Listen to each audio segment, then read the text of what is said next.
student of first standard at Marcus Public School. Learning becomes more interesting when we are learning by doing. Here I have a mathematical game to make addition and subtraction more easier.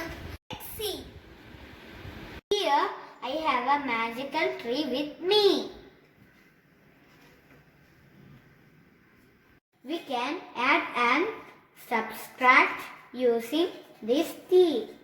Example, 4 plus